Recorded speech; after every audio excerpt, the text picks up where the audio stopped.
So in today's video, I wanted to do a live demonstration on what I think is the single greatest way to do your niche research, to find trending niches, to find niches that people haven't ruined through virtue of competition. You can still compete in a lot of saturated or competitive niches, but in this day and age, in 2026, with the advancements of AI, it's a really great opportunity to find these niches quickly and then enter into those niches quickly before anybody else does. So we're going to go through a no tool method, no tools at all.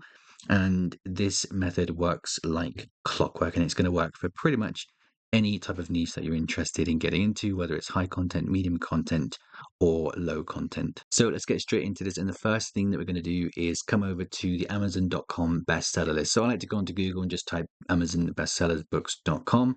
You can do this on Amazon. This is just my default way of getting to the bestsellers page.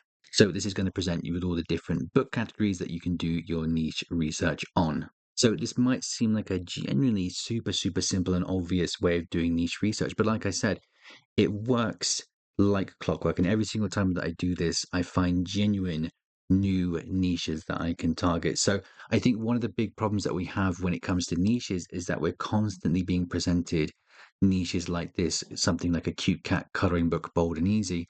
For me, this isn't a niche, it's an idea within a niche, and it's just being presented as a good opportunity because ultimately you're using a long tail keyword which has fewer search results than what people are actually searching for, which is probably something like cat coloring book or bold and easy coloring book. Okay, so this method, you're going to be able to identify these actual niches very quickly and easily. So if we just do a couple examples, and we'll start with doing an example for coloring books, which we're going to find on the left hand side in crafts, hobbies, and home. So as part of this method, and it's something that you're just going to get better and better at as you spend more time on Amazon, is what I'm going to call the scanning method, where you're basically going through the best-selling categories.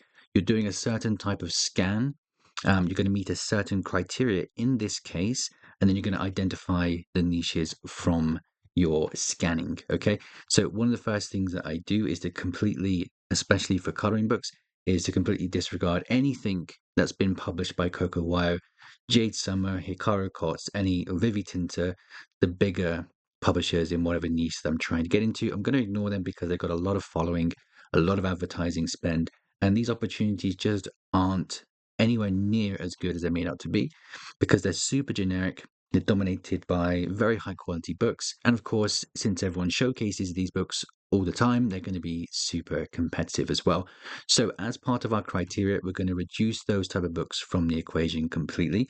Then what we're going to do, we're going to scan through the listings and look for books that have less than 100 reviews. So this is a super fast way to identify these kind of new niches. We're going to introduce some more criteria into this in just a second, but just to show you what I mean here, we're going to disregard anything with thousands and thousands and thousands of reviews, and we're just going to scan here until we see something that catches our eye in terms of a low review. So if you don't find anything in the parent category, what we can do is start to niche down a little bit here. I'm just going to go for coloring books for grown-ups, then we're going to head over to any of these categories. Typically what I would do is go through all of the categories that I'm interested in and then start doing our scanning method. But we'll start here in fashion and see if we can pick out something that's got a lot of potential. So as I'm scrolling through here, just coming toward the 65th best seller in this category, we can see that we're vintage lifestyle coloring books. So you might be looking at that thinking, but I don't know what keywords to target for this book. And in 2026, where Amazon's algorithm is just going to be good enough to find your audience, in my opinion, you don't have to worry too much about keywords. You just have to know what type of book that you're creating. So for example, this is going to be a vintage type of coloring book for adults, and it's going to have fashion and interiors inside as well. And as you can see, this is something that's been created with AI. It's got a very tiny amount of reviews, 10 reviews. So basically, the fact that it's breaking in to the top 100 of its category and it's not got many reviews, it's made with AI. The book cover is okay. What this is saying to me is that this is a niche that still has potential in 2026 if it has the strength to break into the top 100 without hardly any reviews. Same goes to this one here. I'm not quite sure what a baddie romance coloring book is, maybe something for Valentine's, but it's got a very tiny amount of reviews. So as soon as I see this, and I can see that it's independently published, is going to get my interest, then I can go ahead and create my own book in this niche, basically. And honestly, if you just spend some time doing this, I can guarantee you're going to start finding niches that you've never heard of before, or ever thought that existed. Like this, for example, streetwear design sketchbook. Okay, never heard of it before. It's not got many reviews. It's currently selling at the moment, I believe, given that it's broken into the top 100.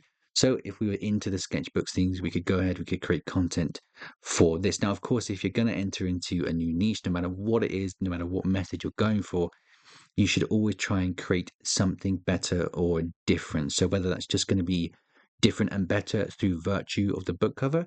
Now, if it's something that is high content, then ideally you're going to have to create something that offers a solution better than your competitors' books. And as you can see, you're going to pick up on tons of these gems here. Sneaker coloring book is one that's got potential. I would avoid it because of obviously different brands that are involved with this, but there's tons and tons and tons. If you go down this rabbit hole, you're going to get stuck here and you're going to find a lot of fantastic niches that you can get into. And as you start doing this in different categories, you're going to open up some more potentially seasonal books as well. So I do believe that mixing cross niching with a seasonal approach, so something like a monochrome book with a spring theme. I believe in 2026, with the use of AI, this is the single most powerful method for people that are looking to get started or looking to see their first few sales, is to get in onto these niches and put some kind of spin onto it. So that could be a seasonal spin. So monochrome flower coloring book is obviously monochrome with this kind of spring spin on it at the same time. And it's really, really powerful stuff. And you're going to be able to see from the BSR here, 4,000, which is absolutely ridiculous now that I've seen it. That's making a ton of money. But when you do this, like I said, I do believe you need to get in fast and create these. So, for example, if there's not many people doing something like a monochrome Easter coloring book, then you'd want to get in, do that as soon as possible, and be one of the first people to get in on these niches. So one thing to note before we move on is that on the 30th of January 2026, the Raydog Seller Room is going to be hosting a free session that anybody can join. And the topic of that session, we're going to do an in-depth strategy for these seasonal books, how you can plan your entire year with these seasonal books. We're going to take a look at some niches that I can guarantee you've never seen before. These niches are pretty low-hanging fruit. I'm going to show you how you can create them using AI. And we're going to take a look at things like your release schedule, how you should run Amazon ads to these type of books, the type of books that I'm actively going to be pursuing myself with this strategy. This is going to be happening on Friday the 30th. If you want to get involved and watch this call live, it is free for anybody to join. You just go into the description below, sign up to the Raydog Seller Room. You can sign up for free if you want. There's obviously the paid version where we do these calls every single week, but this one on Friday the 30th, completely free. If you want to get involved, it's going to be a killer session and a big deal for publishers in 2026. Again, if you want to check it out and be a part of it, click the link below or go to chrisraydog.com. So one thing as well that I'm extremely big on is creating this content and releasing it, is it worth our time? So for example, if we look at something like a monochrome coloring book, if we were going to come in and do a monochrome / spring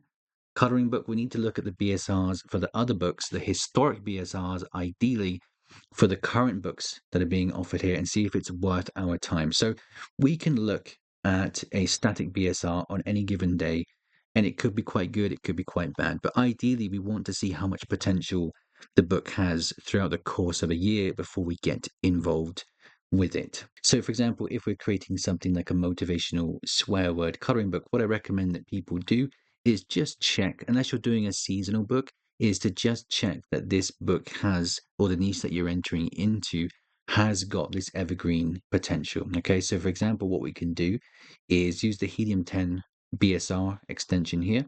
So we're going to go over to all time and just see how this book has been performing for its entire lifetime.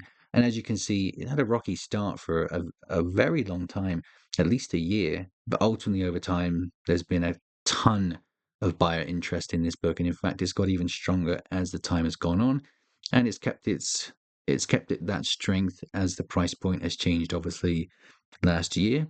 So this would say to me that yes, the niche does have ongoing demand and is worth us entering into. Now, the other thing you have to consider is how long is it going to take you to create this content? So one of the great things and one of the bad things about AI in 2026 is that everyone can create this content very, very quickly. So for the most part, most niches now are definitely worth getting into, but you still have to hedge your bets and make sure it's worth your time.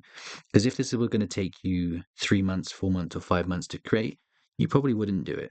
So the same applies here to any category that you're doing your niche research in. So for example, if we're going to do high content books, then we'll come over to something like, let's go for parenting and relationships here. This is obviously going to be mostly high content books. Now, as you get better at scanning and scanning and scanning, this comes from spending time on Amazon, you'll see that books like this here that aren't immediately obvious what they are, in fact, these are audio books. If they're not immediately obvious what the niche is, then it probably means they're not going to be independently published. So, for example, if we come onto this one, I've got a good feeling that this is not going to be an independent publisher. No, it's not independently published, so we would avoid getting too much inspiration from this niche here or this book. And then we continue just doing the scanning until we find something that is identifiable and doesn't have many reviews on them. You'll see all these books, and with the way that we're filtering out by reviews, ultimately, we're going to reduce all of these books here that are definitely not independently published, and we're not competing with these type of books, and we don't have to. Just to help you sort of get used to the scanning method here, for example, this book is the 23rd best-selling in the category that I've selected. Now, when you look at this, can you identify immediately what type of book this is, who it's for, what it's offering? And I can't. So as soon as I can't recognize what the niche is, car seat conversations, I have no idea really what this is. It means it's probably going to be from a publisher that has some backing or some audience. And I can guarantee this is not going to be independently published, and it's not. Okay, so again, ideally, we want to find the independently published books because it means your average Joe, your average publisher can come in and make an impact on those niches. Okay, so here's a super interesting one. As we're scrolling through this category, we can see this has 98 reviews. Of course, you can be a little bit lenient with your criteria. It doesn't have to be exact. It could be 100, 200 reviews. Ideally, we just want to make the most of our time when we are researching. We want to find these as soon as possible. Time is money and all that shit, right? So the 12 habits of mentally strong athletes. Okay, so this is going to be for kids, young athletes, of course. So let's go ahead and see if it's independently published. Let's see how much it's selling for, and then let's see if it's hard enough to how hard it is going to be to create. So let's come on down. We'll see the BSR. We can see that it's 23,000, which is incredible for a book priced the way that it is priced, with not that many reviews. 98 is not that many in the grand scheme of things. It's recently released. So that means that independent publishers can break into this niche and do very well if they have a good enough offering. So, of course, ideally, we'd use the Helium 10 tool to see if it's been selling since November 23rd, and it probably has. So what I like to do are my considerations with high content books, and a paperback being sold for, I think this is close to $15 is a really great sign because you can sell them as Kindle versions and audiobook versions as well. So one thing that I like to do is to take the niche that I'm entering into. Again, I don't want people to worry about which keywords should I be using. The emphasis is really moving away from keywords now. If you know your audience, if you know what you're offering, and you create your title, your subtitle, and your back-end keywords, with that knowledge in mind, you will absolutely use the right keywords and you will absolutely get found. If you don't make sales that you want, if your ads don't perform the way that you want them to, it's more than likely a problem with the desirability of the product, which is why I always recommend people accept that X amount of books are going to fail. Saying that, we still need to give our books the absolute best chance possible. So, what I'll be doing in this case, now that we've established that independent authors can enter into this, I don't know what the niche is, habits of young athletes, whatever we want to call it. Now that we know they can make sales in this niche, we have to come up with something better or different where it makes sense. Okay, so this is where I take the niche idea, take it over to some chat GPT or Gemini, do some research, find some unique selling points.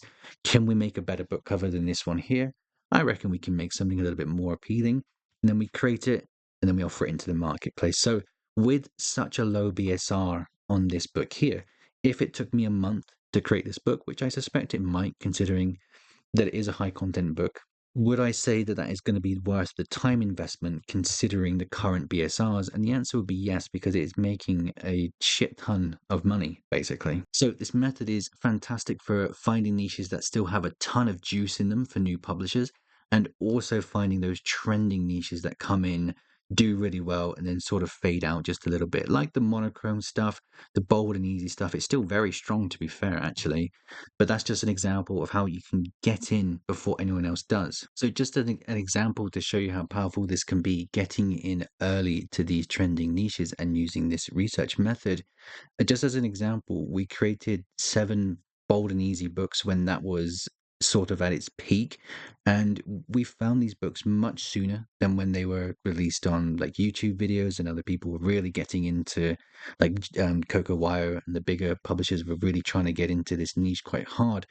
We published this as soon as we saw that this trend was taking off, because we spent time on Amazon doing the research and finding it. Created 7 books, and since they were created in I think it was 2 years ago, the sort of rush for the bold and easy books, we sold 11,555 paid copies, as you can see, across those books. And these are books that cost hardly anything to make at the time.